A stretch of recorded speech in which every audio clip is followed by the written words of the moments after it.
Welcome to 2020 on ID. I'm John Quinones. All kids face peer pressure, but what happens when that pressure is truly evil? Isaac Grimes says he was ordered to kill his childhood friend, but that was his story. There were others. As Jim Avila first reported in 2009, a dark alliance formed by a band of teenage boys would lead to a bloody massacre in the Colorado mountains. Who was really behind what happened that night?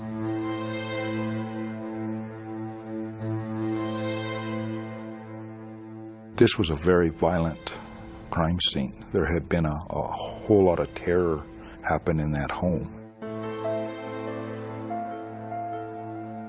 High in the Rockies, where millions vacation but only a handful brave the raw brutality of life above 10,000 feet, is the small Continental Divide outpost of Guffey, Colorado, home to a mystery as deep as the winter snow and a crime as vicious as a mountain blizzard. It's rare to get a call there of any kind, let alone something like this. Back in January of 2001, Leonard Post was an investigator for the district attorney in the area around Colorado Springs. On this New Year's morning, he's surprised to be driving up into the mountains on a homicide call. Guffey's a small community. It's very rural. Ranching community, good folks. When he gets to this isolated house in what's called the Bear Trap subdivision, Post finds that some of those good folks have just been slaughtered. 60-year-old Carl Dutcher is on the kitchen floor, shot at least 2 times, the bullets ripping through his body and lodging into the wall. His wife, Joanna, is in a heap in the bathroom, shot at least 5 times. What did the bodies themselves and where they were found, what did that tell you had happened? It told me initially that they had been sleeping. Mrs. Dutcher was in her nightgown. Mr. Dutcher had a robe on. I did not see any forcible entry into the home. So initially you would think that someone knew this family. And according to the neighbors, there is someone extremely close to the Dutchers staying here, their 15-year-old grandson, Tony. But Tony is nowhere to be found. Not long after, the county sheriff meets up with Tony's mother, Jennifer Vandresar, in this interrogation room. Any questions of us that we can try? Like I told you, we don't know what happened. So the sheriff comes and talks to you, right? Right, and I'm like, where's my son? So I'm really mixed. I can't decide if I feel better that my son wasn't in the house, or if I feel like confused that he wasn't there. Do you know what I'm saying? I hope he just saw something and got scared and ran. That's what I hope. And then it dawned on me, he thinks my son did this. Did he have any firearms? No, he does not own one. Do you know how to use them? His grandfather showed him how. So they think Tony, because they haven't found Tony, Right. he's not in the trailer. Right. They think Tony's the person who's killed his grandparents. Right. And I just kept saying, you have to find my son. He's hurt. You have to find him. I seriously feel that there's something bad has happened to my son. And then it came to me. I said, he's in his fort. Please go check that fort. The fort, she explains, is a makeshift campground 100 yards up a hill, overlooking the Dutchers' home. When investigators get there, they confirm Jennifer's worst fears. They find her son Tony is a victim, not a killer. Leonard, you need help? Yeah. The boy is dead in his sleeping bag, his throat slashed to the spine. And I thought I saw a knife over there someplace. So there was a very bloody, messy scene. Yes, it is. How old is this kid? Supposed to be about 14. Was there evidence of a fight? No evidence whatsoever.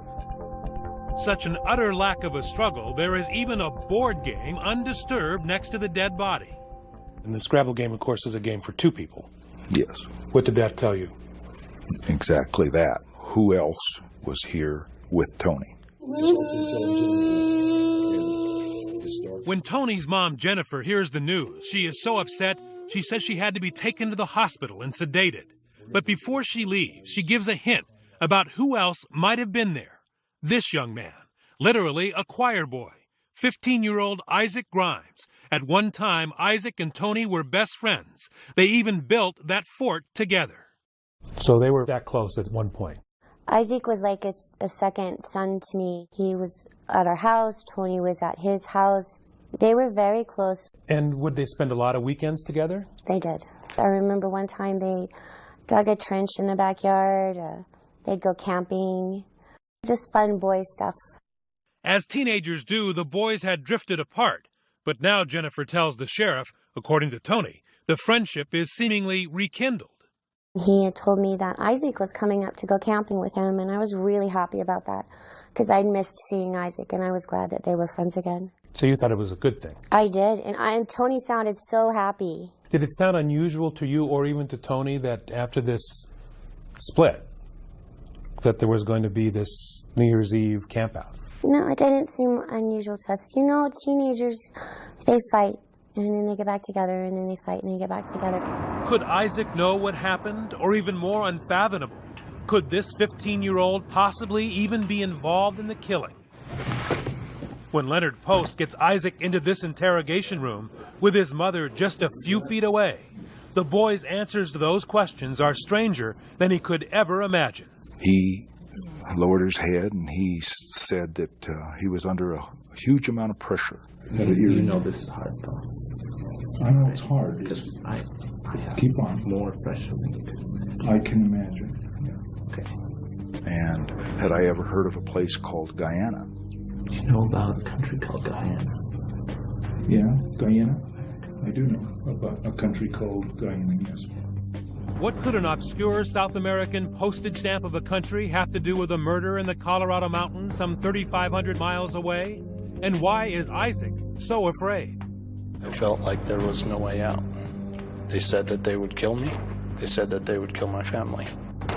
Stay with us.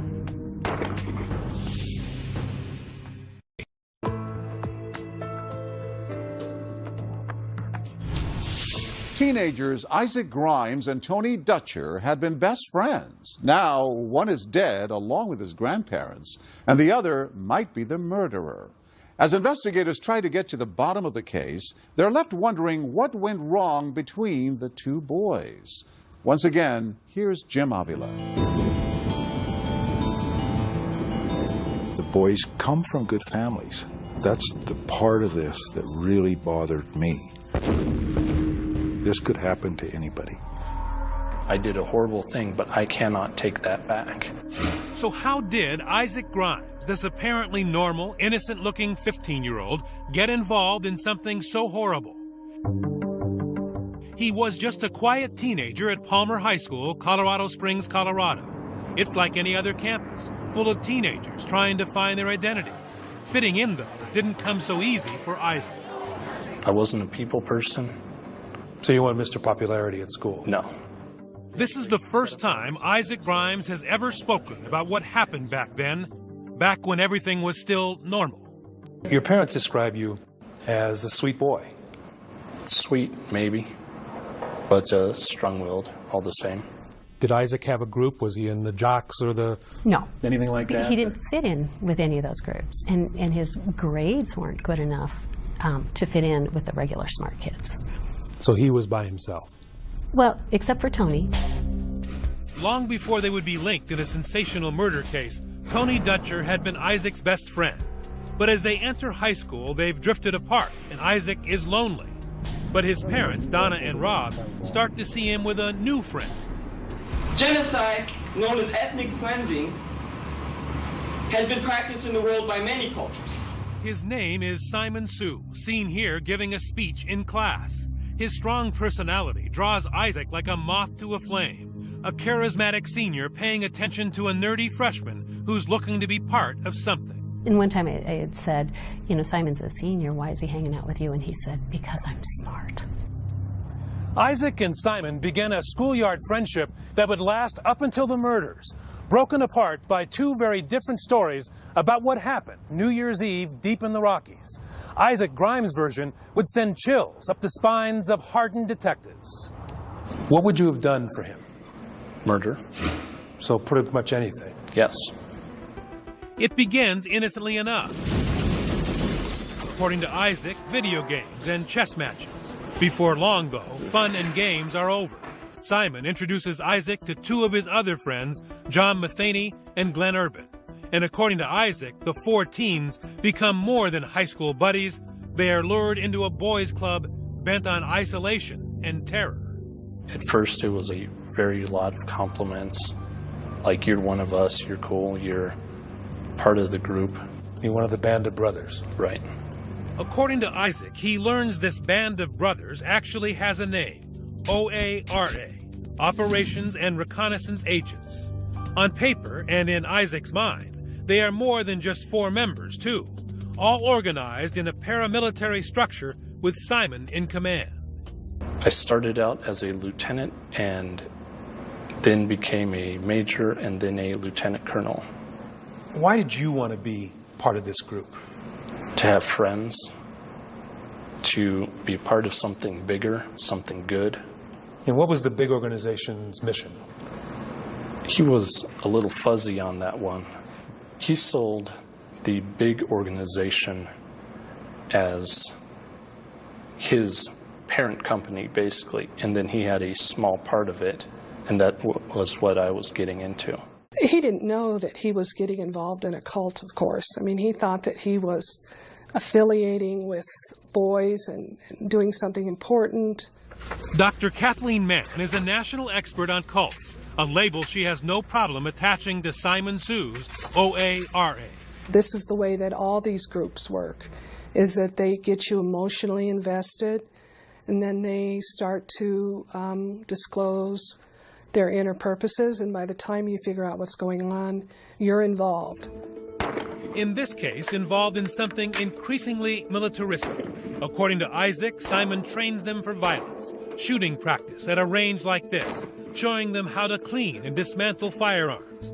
Then Isaac says he learns Simon, whose family is from the small South American country of Guyana, is actually getting them ready to help put down a threatened, possibly just imagined, coup attempt in a place few Americans can find on a map.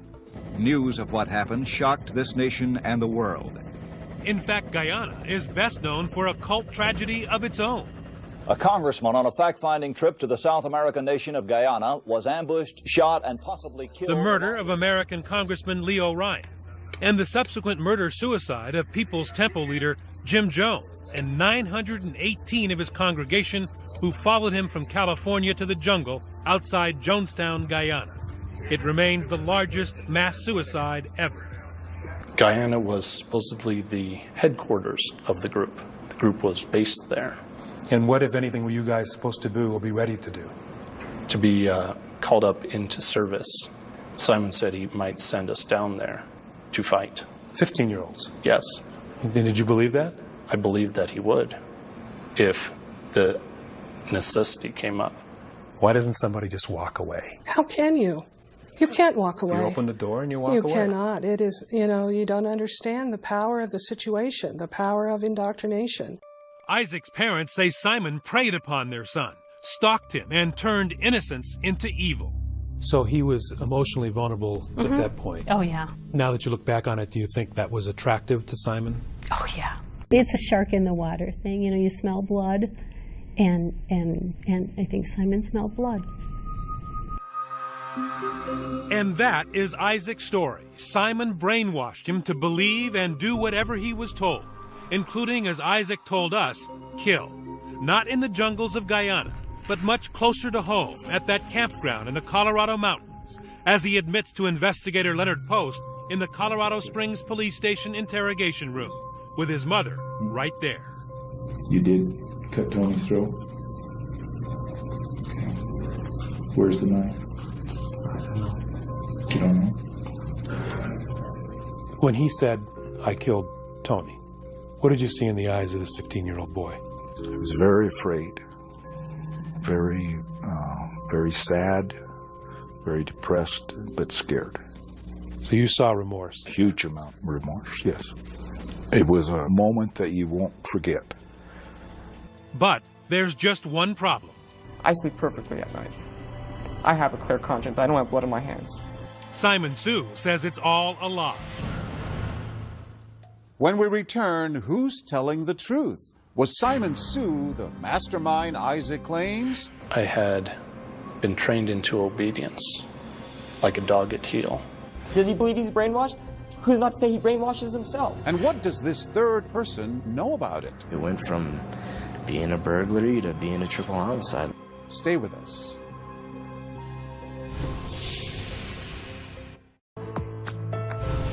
Tony Dutcher has been murdered, and his childhood friend Isaac Grimes has confessed. But the question remains, why did he kill? Once again, here's Jim Avila.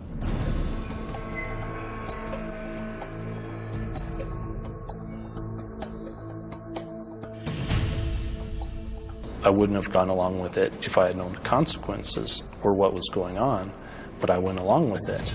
Isaac Grimes says he went along with whatever Simon Sue told him to do back when he was only 15 years old and a newcomer to Simon's group at Palmer High School, the OARA. I never knew Isaac before Simon introduced me to Isaac. Jonathan Matheny was a fellow soldier of the OARA, targeted and recruited. Another lost boy attracted to Simon Sue's band of brothers. A young man who now says they were all on the wrong path. What this says what now? Lost soul. And it sort of describes the way you're feeling? It's kind of been my whole life. It's just kind of a lost soul going the wrong direction. You know? Kind of a lost kid, lost soul. Pretty much says it all in those two words. They started losing their way when Simon supposedly asked his 2 lieutenants to go beyond the military-style exercises at the shooting range and commit a crime, home invasion. Jonathan and I broke into a target's house. It was a specific friend that Simon had from school. We burglarized that house twice and recovered weapons from there. And what'd you do with the weapons? Gave them to Simon. Isaac says Simon Sue is storing lots of weapons and telling him and the others in the OARA that it's all part of the plan to eventually help in a struggle in his family's home country of Guyana. And at no point did you think this guy's just a nutcase and making stuff up? No. Why? I'm not sure. I think I should have. Were you scared doing this? Yes. I didn't want to get caught, and I was scared of the consequences of not succeeding. Isaac says that in this mountain paradise, those consequences were made painfully clear. Like a much more serious version of that child's game Simon Says, failure to follow orders resulted in immediate torture. Elaborate pranks, he says, that turned him into a 15-year-old automaton, repeated punches to the stomach, and being forced to eat and drink until he could hold it down no more. I used to vomit a lot. Just throw up? Yeah. Did some damage to my teeth, I think.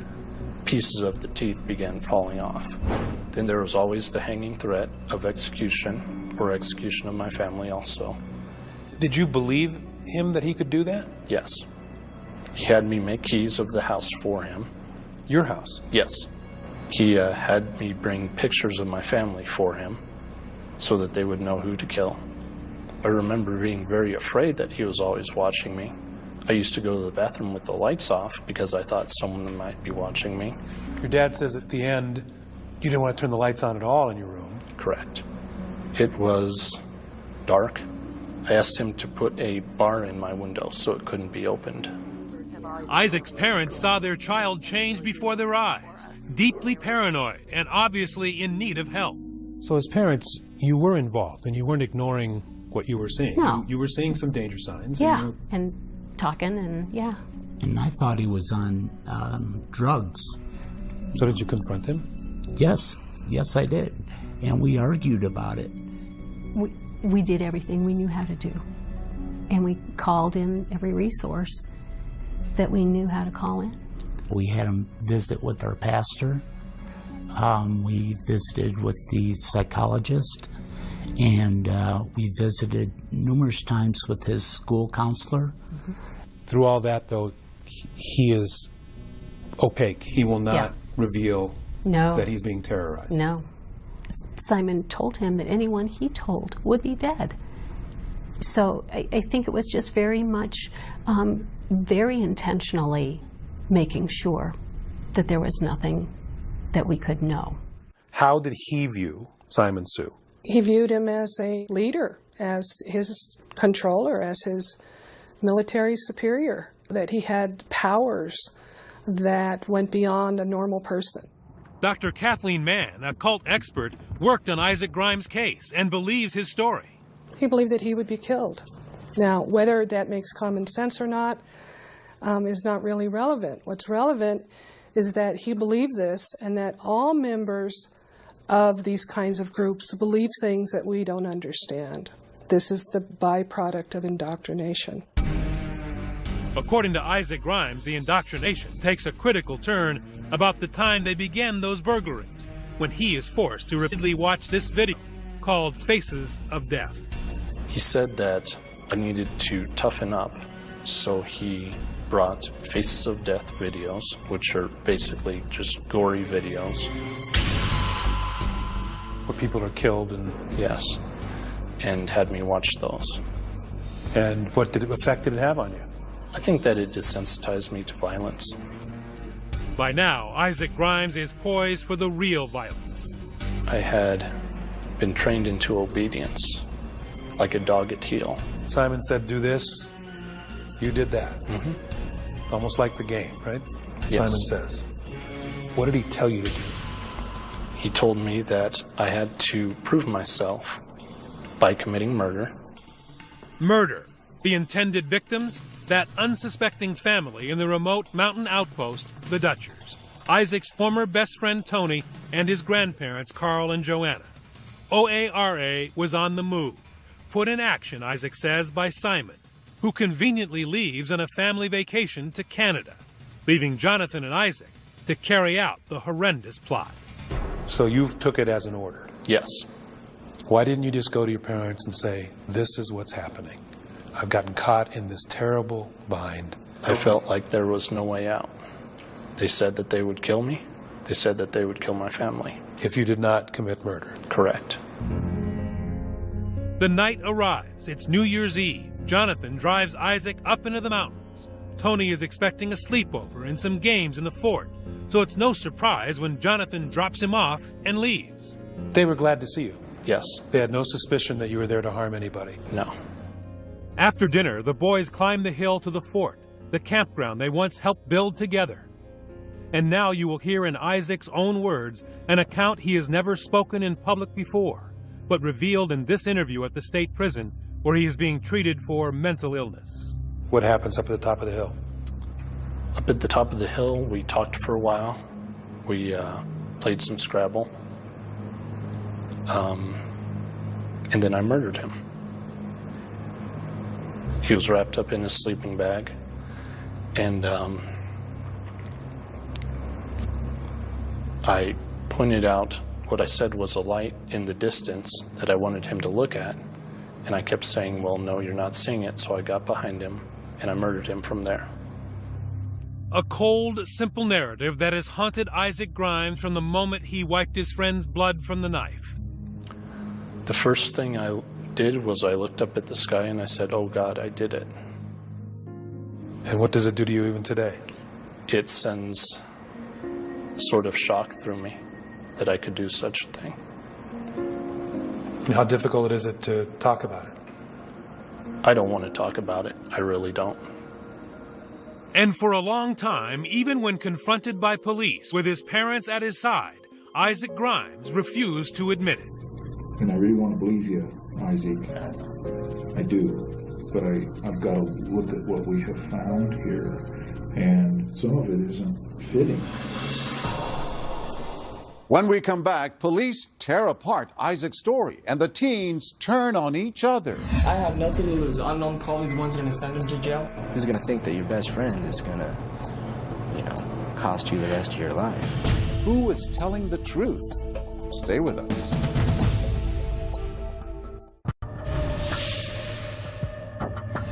When investigators got on the scene, they found the bodies. As news reports of the Dutcher killings hit newspapers and television, they are sensational. Crime itself is hideous. I can't believe anything like this has happened. But few facts are leaked by investigators. Isaac Grimes is at the center of the case because Tony Dutcher's mother, Jennifer, told him she believed Isaac had plans to be up in the mountains with her son on New Year's Eve. All he said was that Isaac was going to come up there to pull out my sleeping bag, to find his sleeping bag. But early on in this police interview room, Isaac denies being anywhere near Tony Dutcher on the night of the murder, claims he hadn't seen him since school let out for Christmas. But as in many murder cases, there is often one big break, a little mistake that shows the murderer didn't think of everything. In this triple homicide, the mistake was about a watch, a gift from Tony's mother on Christmas Day. When we interviewed Isaac, he mentioned that Tony had a watch. You describe the watch that Tony had, and you say you saw it at school. And he described the watch to us. It was a wristwatch with a band that had flames on it. It was the Christmas watch, and Tony had not gotten his present when Isaac claimed to have last seen him. It didn't make sense. I mean, if Isaac saw this watch, he had to have been at the Dutchers. There's no other possible way. There's only one way you know that he had that watch. Because you were there. Or you saw it. That was the point where it couldn't go any further. The lies weren't being believed. The only way you could explain it was by telling the truth. Correct. I was thinking, I'm trapped. But I realized that the moment of truth had come. Were you listening when I said, like the first guy that tells the story gets the best deal? Isaac decides to try to get that best deal after some private encouragement from his mother. What happened when you're alone with Isaac? I said, I know that you know something, and you just need to tell them what you know. So you thought he knew who did it? Yeah. And that the best thing was to tell the truth? For him to tell the truth. And he told me that he killed Tony. Now he tells police his sinister story of threats and intrigue. Now what I'm about to say, if this gets out of this close circle, I'm gonna die. My whole family line is gonna die. I mean, every Grimes from here to Illinois. For the first time, investigators hear it all. Simon Sue, the OARA, Guyana. Isaac admits killing Tony, but denies pulling the trigger on his grandparents, Carl and Joanna Dutcher. That, he says, was carried out by his partner, John Matheny. John went up and whacked him. Jonathan did? An NHM-90 stolen from house. All right. Just a minute. So Jonathan went up and whacked him. Jonathan Matheny, you'll remember, was another member of the OARA, the one who had done burglaries with Isaac, the one who admits driving Isaac to the Dutchers that night. Isaac tells investigators after the murders, he and Jonathan gather up some weapons, load them in the car, and leave. But on the way down the mountains, Jonathan calls Simon in Canada to let him know the mission was accomplished. Do you remember what he said to him?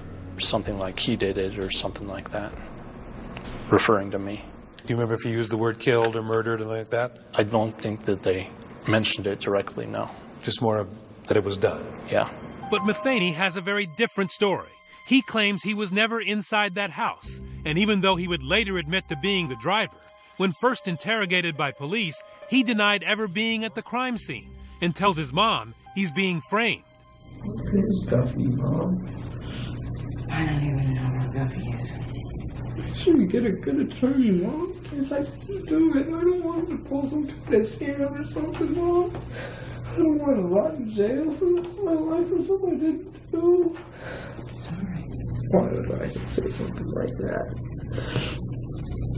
Go hard, yeah. Just make sure you get a good attorney. There was no motive other than we wanted the guns. It went from being a burglary to being a triple homicide like it is, with no point to it. I dropped him off and I've picked him up. You didn't go inside the house? I've never been inside that house. There was no evidence. There's no DNA. There's nothing to say that I was there. You didn't kill the Dutchers? Of course. Who killed them then? I can't say I wasn't there. What do we have today that tells us that Isaac is telling the truth and Matheny is lying? You have Simon Sue. At the time of the murders, Simon Sue was conveniently on vacation with his parents. But when police get him inside their interrogation room, the chess master is in check and, threatened with a harsh sentence, gives up not just Isaac, but his buddy, Jonathan Matheny. I have nothing to lose. I'm probably the ones who are going to send him to jail. I don't. Right. Hey, but that's it. And I'll This is it. I'll testify it. That's it. It was betrayal from the top. Simon tells investigators that in that phone call right after the murders, Jonathan implicates not just Isaac, but himself. From your understanding, who killed who? Okay. Isaac killed Tony and John killed the other kid. Who's gonna think that your best friend is gonna, cost you the rest of your life? When we come back, was Simon Sue really controlling his classmates? What Charlie Manson did, that's a cult. What Jim Jones did, that's a cult. Heaven's Gate, that's a cult. What I did doesn't come to that level. Stay with us.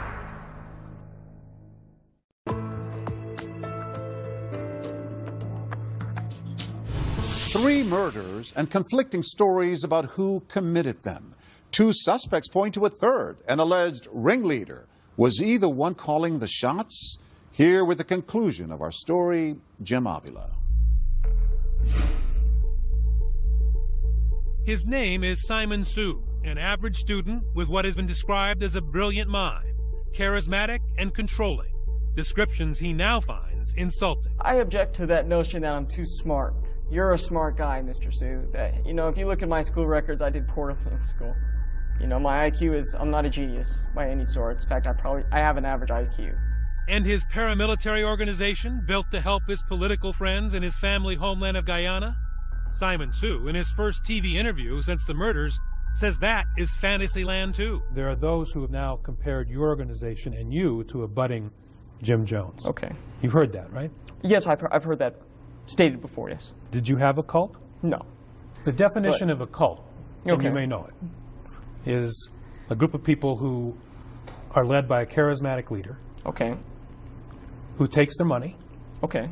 And leads them blindly. Okay. All things that people have said about you. The whole thing about a cult.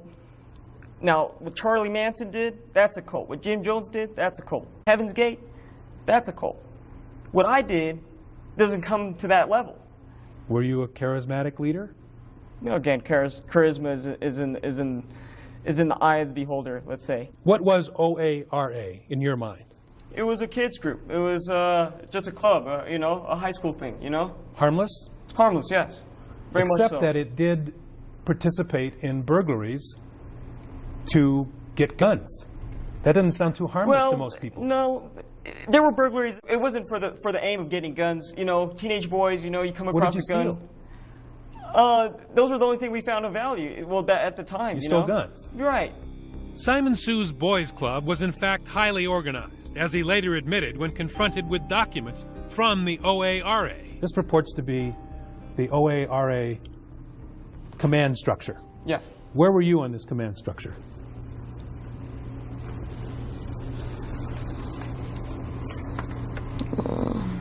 It's only one page. Okay.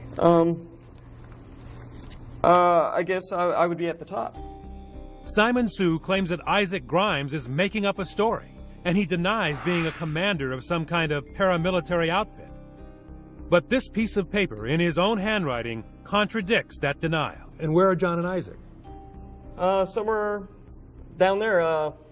You didn't give them orders? They didn't report to you? No, to say they were it happened a few times, that we had this thing going, It was make-believe, Make-believe to Simon Sue, but all too believable to Isaac Grimes. How big did you think it was? I thought that it was worldwide. So there was no escape from it in your mind? Correct. Isaac Grimes says you brainwashed him. Okay. Isaac Grimes also says a lot of things. And it's the easy defense. Did you brainwash him? I do not.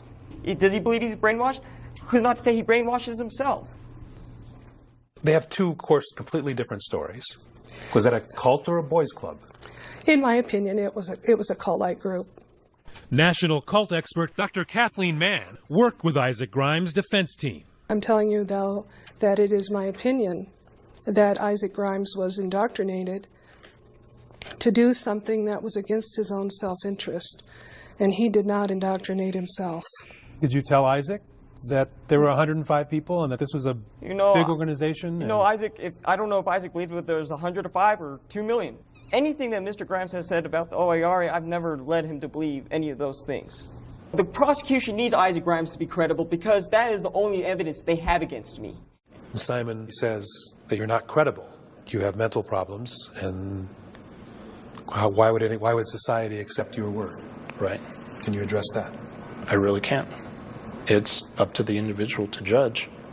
You're telling the truth? Yes. Clearly, at the beginning, the authorities saw the OARA as a serious threat to Isaac and his family. Look at the security at this hearing for Isaac and John Matheny. Armed guards patrolling the outside. Death threats and tire slashings aimed at the suspects' families prompted tight security at the Park County Courthouse. Inside, both boys wore bulletproof vests for protection from possible attacks. Grimes and Matheny were arraigned on charges ranging from first-degree murder to burglary. But even though police no longer believe Simon Sue is a threat and his organization out of business, Isaac's parents still live in fear, worried that the OARA is much more real than Simon wants people to believe today. You don't look at people the same anymore. They know where to get us and where we are. Capable of violent retribution even now. When I start a car, I open the door and I have one foot in the car and I turn my head and turn the key. We have dogs, 3 dogs now, that will protect us, I hope. You're still afraid that somebody from that organization might kill you? It's that real to you? Yes. So you don't think it was just 4 boys? No. Not at all. In the end, none of the boys wants a trial in the Dutcher killings. Though only Isaac confesses to murder, all 3 of them plead guilty to conspiracy to murder and covering up the crime. Yes, even Simon said to the judge, "I did it." You understand what it means to plead guilty. You understand what you're being accused of, which was planning the murders. Right. And yet you pled guilty, but today you're telling me you didn't do that. I wouldn't have had a fair trial. They all end up with harsh sentences. Isaac, 60 years. Jonathan, 66 years. And the supposed mastermind, Simon Sue, 53 years behind bars. That I still have a son in prison. And I'm responsible. Nadia Sue claims her son only pled because she begged him to take the offer. She was terrified in the aftermath of 9/11 that someone who looked like a foreigner could not get a fair trial. So you felt you had no choice? I had no choice. Our son is going to prison for life, or we have 53 years to choose from. Since then, she's written to Isaac in an effort to vindicate her son. And Isaac has written back to her and the DA, sometimes claiming he acted alone. But this is what Isaac wrote. During my testimony under oath, I knowingly and willingly lied. So he says in that letter that he actually did kill the Dutchers, not just Tony. Right. But the letters are filled with outrageous rants, and Isaac's parents say they only show the full effect of his illness, his mental deterioration, after suffering so long with the guilt of killing his once best friend. Oh my God. My heart is broken.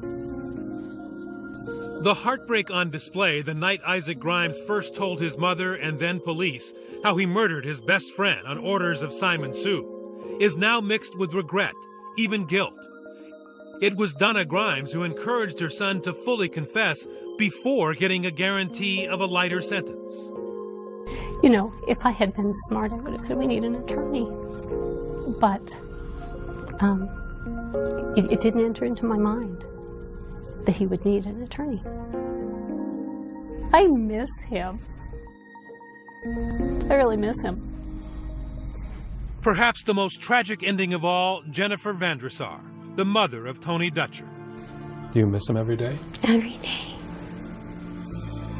Her misery leads to drinking and pills, 2 suicide attempts, and then horribly, another life lost. One awful night, under the influence, she drives the wrong way down the interstate and kills a 27-year-old father. I don't remember doing it. You don't remember driving down the wrong side of the road? I don't remember anything. She would serve 5 years in prison, alone with her grief, contemplating, she says, new ways to join her son in heaven. It's very hard to stay on this planet for me because in my mind, in 5 minutes, I can be with my son. My son was everything to me. Jennifer now writes letters to Isaac, her son's killer. After years had gone by and I had learned more and more information about the circumstances, I had to forgive. I will never be done grieving, and I had to learn to live with this. I had to learn to get up, and it's hard to get up in the morning and go every day. Through her pain, compassion for a boy who at 15 was convinced that he had to kill in order to protect his own family and save himself. A boy who found that Simon Says is no childhood game. I think in Isaac's little teenage adolescent mind, he did what he thought he had to do. He didn't know there were other choices. Everyone is responsible for what they do. And I don't want to say that everyone is like me, but it could happen to anybody. I can't make up for what I've done, and I hope that they'll forgive me. I just want him to know I'm okay, and that God will forgive you. If I can forgive you, God can forgive you. As of 2014, Isaac Grimes has been transferred to another prison facility. He is appealing his sentence. John Matheny and Simon Sue have also appealed their sentences, but have been unsuccessful.